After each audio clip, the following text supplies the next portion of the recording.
Нағима Әмірқызы, Нағима Әмірқызы. Дәліз түбіндегі палатадан шыққан медбике әйелдерді босандыратын бөлімге қарай кетіп бара жатқан акушер-гинекологтың соңынан тұра жүгірді. Нағима Әмірқызы, 2 күн бұрын өзіңіз босандырып алған Айна деген келіншек баласын емізбей жүр. Дәрігердің төбесінен жай түскендей болды. Емізбегені қалай? Мүмкін емес. Емізуді білмейтін шығар. Көрсетіп үйрету керек еді ғой. Дәрігердің қашанғы әдетінше кісіні кінәлаудан бұрын өз істерінен кемшілік іздеп жатқанына сыралғы медбике мырс ете қалды. Мүмкін болғанда қандай, Нағима Әмірқызы? Ол тіпті емізуге әкелген баласына қарамастан теріс қарап, тарс бүркеніп жатып алды. Ешкіммен сөйлеспейді де. Енді не істеп жатсыңдар? Балаға не беріп жүрсіңдер? Алғашқы күні сол палатада жатқан әйелдер қарнаш балаға жандары ашып нәрестені кезектесіп емізген.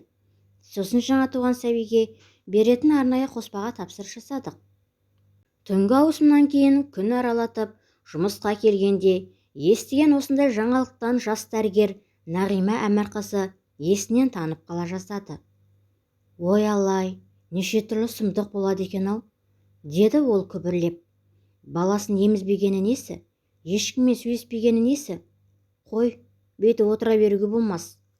Ауысымның аяғына дейін анық-қанығына жетіп мәселені шешу керек.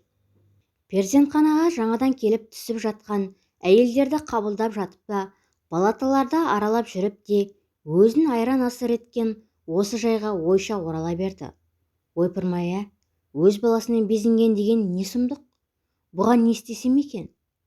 Оқиғаның оқыстығы сонша не ашуланарын, не таңданарын білмеді. Әріптестерінен босанған әйелдердің ішінде өз баласынан безінетіндер болатыны туралы талай естігенмен, өз тәжірибесінде әлі ондай жай кездеспеп еді. Содан да болар, алғашына абдырап не істерін білмей тығырыққа тіреліп ақ қалды. Басында бойын бұрқ еткен ашу кернеді. Палатаға жетіп барып, баласынан безген келіншекке дүрсе қоя бергісі келген.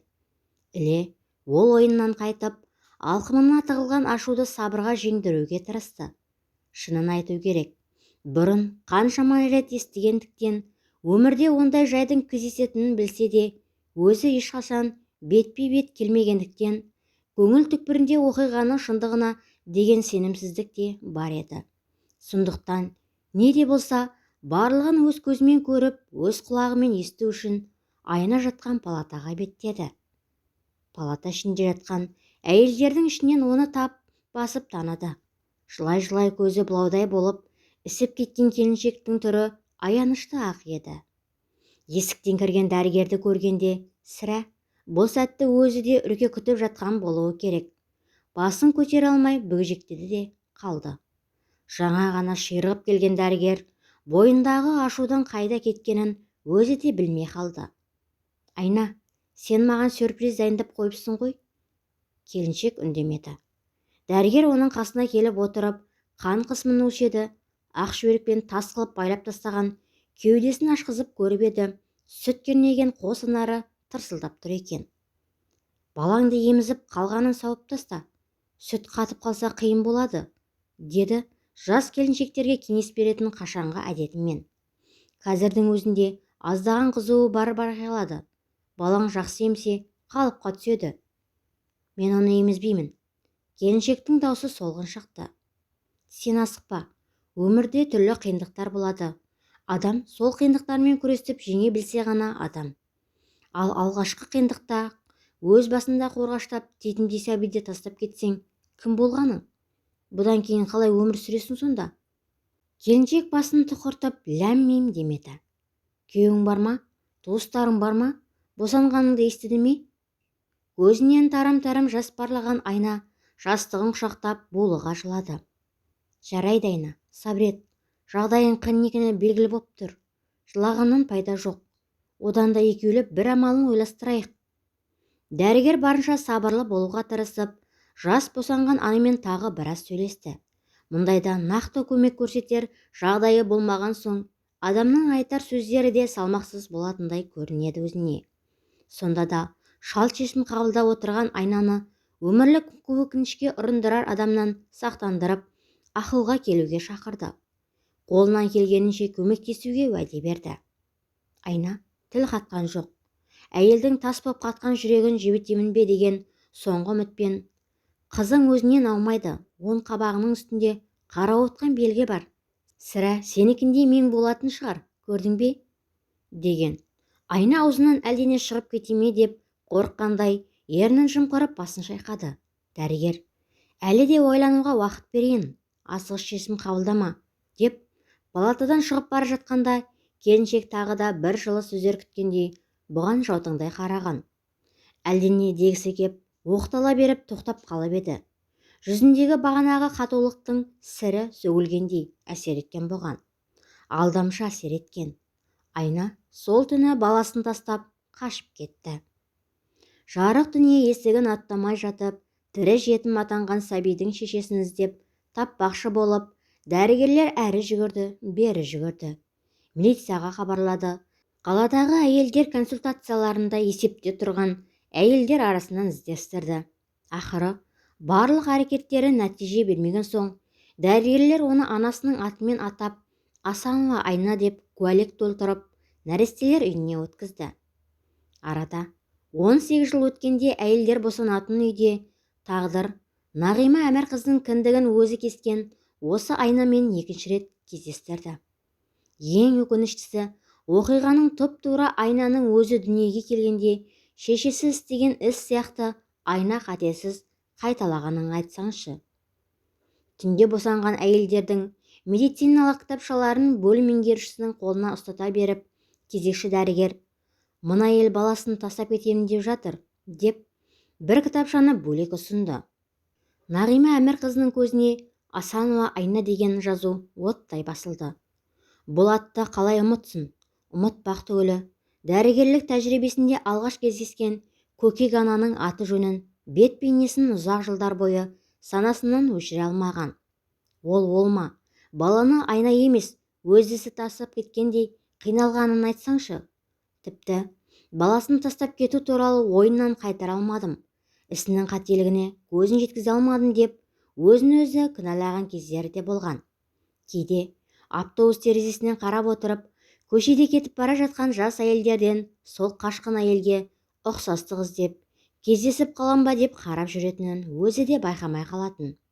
Бірде екпіндей басып, өзінен өсіп бара жатқан жас қызды соған ұқсатып, қолынан шап беріп ұстай алғаны бар. Бірақ ол Айна болмай шықты. Келе-келе мұндай оқиғалардың қаншасы бастан өтті. Енді міне, тағдырдың өзі алдынан шығарып отыр. Жай ғана шығарып қоймай, жүрек пен жүйкеге салмақ түсірер тағы бір оқиғаны кесе көлденең тартып отырғанын қарасаңшы. Әлде сонау дәрігерлік қызметке алғаш кіріскен жылдары тәжірибесінің жоқтығынан, өмірден көріп білгені аздығынан, қолында билік жоқтығынан жіберілген өкімшіліктің орнын толтырсын деп алдынан шығарып отыр ма екен? Кітапшыларды жинай салып, дәрігер Айна жатқан палатаға беттеді. Өрімдей жас әйел, не айтатыныңды білемін дегендей дәрігерге немқұрайлы көз тастап, сұлық амандасты. Оң қабағының үстіндегі ноқаттай қара мең, мөлдіреген көзден одан әрі мұңға толтырғандай. Толғағы ауыр болып, қиналып босанды мекен? Әлде жанын жегідей жеген ой қажытты мекен? Әйтеуір түрі шашаңқы. Кешелі бері өзіне келіп, ақыл айтушылардан мезі болғанын көрсеткісі келгендей, сен де қалай келсең солай кетесің, дегенді білдіріп, Нағима Әмірқызына мысқылдай қарады. Нағима Әмірқызы жағдайын сұрап, бөпеңді көрдің бе, дей беріп еді. Мәселені бірден шешіп тастағысы келетінін танытып, «Я от него отказываюсь» деп қойып қалды. Әңгімені одан әрі созбау үшін айтар сөзін алдын ала даярлап қойған сияқты. Дәрігерге ол арадағы әңгіме басқа арнаға бұрылса немесе ұзаққа созылса, өзін-өзі ұстай алмай сыр беріп қаламын ба деп қорыққандай көрінді. Ұзақ жылғы тәжірибесінде көкек аналардың талайын кездестірген Нағима Әмірқызы бұны бірден байқады. Байқады да, қатты сөйлеп болмаса ақыл айтып, онсыз да басы қатып отырған жас әйелдің санасына салмақ салуға асықпады. Сол күні түні бойы дөңбекшіп ұйықтай алмады. Ойпырмай, бұл оқиғаны қандай заңдылықтың аясына сыйдыруға болады? Анасын көрмеген, білмеген, ықпалында болмаған қызының бір кездері шешесі жасаған істі айна қатесіз қайталауына қандай түсініктеме беруге болады? Әдетте сүтпен сіңген деп жатады. Ал бұл болса ана сүтіне енбегенде ғой. Орыстың жеміс ағашынан алысқа түспейді деген мақалы осындайдан шықты ма екен? Келесі күні Айнаны өзінің кабинетіне шақырып алып ұзақ сөйлесті. Айнаның балалар үйінде өскенін, 8 жылдық қана білімі бар екендігін, құрылысшылар жатақханасында бір бөлмеде 3 қыз тұратындықтарын өз аузынан естіп білді. Үйленеміз деп уәделескен жігіті мұның аяғы ауырлағанын естігенде сөзінен тайқып шығыпты. Баланы алдырып таста, деп біраз үгіттеген екен. Бірақ ойы өзгерер, үйленерміз деп үміттеніп, уақытты өткізіп алыпты. Мені бір тас жүрек деп ойламаңыз, дәрігер. Шынымды айтсам, алдыртып тастамаған өзім, аядым. Бірдеңе қылып өсірермін деп ойлағам, бірақ қолық сұмдықтан ойы таза, тек басына түскен мына жайдан, жапан дүниеде баласын құшақтап, жалғыз қалатынынан үрейленетіндей. Оның үстіне басында үй, қасында сүйеу болар адамы жоқ, қалай күн көрмек. Өзінің өмірі туралы біраз мағлұмат берген әңгімесін аяқтап бере. Вообще я сама тоже отказный ребенок, так что это у меня, наверное, в крови, деді сосын мысқылмен жымиып. Бұл сөзінің жаны бар еді. Перзентханада қалдырылған балаларға сондай қағаздың рәсімделетіні рас. Содан бұл қағаз баланың кітапшасына тігіліп, ол кәмелетке жеткенше тастанды екенін айғақтады да тұрады. Осы отырған Айнаға қарғыс атқыр сол құжаттың толтырылғанына Нағима Әмірқызының өзі куә. Есіне сол түсіп, дәрігердің үнсіз қалғанын пайдаланған Айна енді бастырмалата сөйлеп шабуылға шықты. Міне, сіз оқыған ақылды адамсыз, дәрігер. Айтыңызшы, анам мені неге тастап кетті? Өзі аман сау, ештеңені уайымдамай өмір сүріп жатқан шығар. Тіпті бақытты да болуы мүмкін. Ал мен болсам, бір ауыз жылы сөзге зар болып өстім. Мен қайдан мейірімді болмақпын? Мен оның тіпті қандай сезім екенін де білмеймін. Отбасы дегенің не екенін, аналық махаббат дегенің не екенін маған сол үйретуі керек еді ғой. Ал ол мен бойында пайда болған күннен бастап қалай құтылуды ойластырған болар. Яғни, менің мұндай қадамға баруым заңды нәрсе. Егер сол кезде ол мені тастап кетпегенде, мен де бұл баланы қалдырмас едім. Нағима Әмірқызы үшін бұл көтпеген жай емес еді. Өзінің ойы да кешелі бері осыған сая берген. Ойына америкалық психолог Вирджиния Саттердің бала тәрбиесіне қатысты айтқан сөздері оралды. Жер бетінде тыныштық орнату ынтымақты отбасын құруға өте ұқсас. Біз отбасыларына көмектесуге тырысамыз, және осы білімді дүниені қайғы-қасіреттерден арылту үшін пайдалана аламыз. Күшпен, қорқытып үркітумен өз дегеніне қол жеткізіп үйренген бала есейген кезде де мәселелерін шешу үшін сол амал-тәсілдерін қолданады.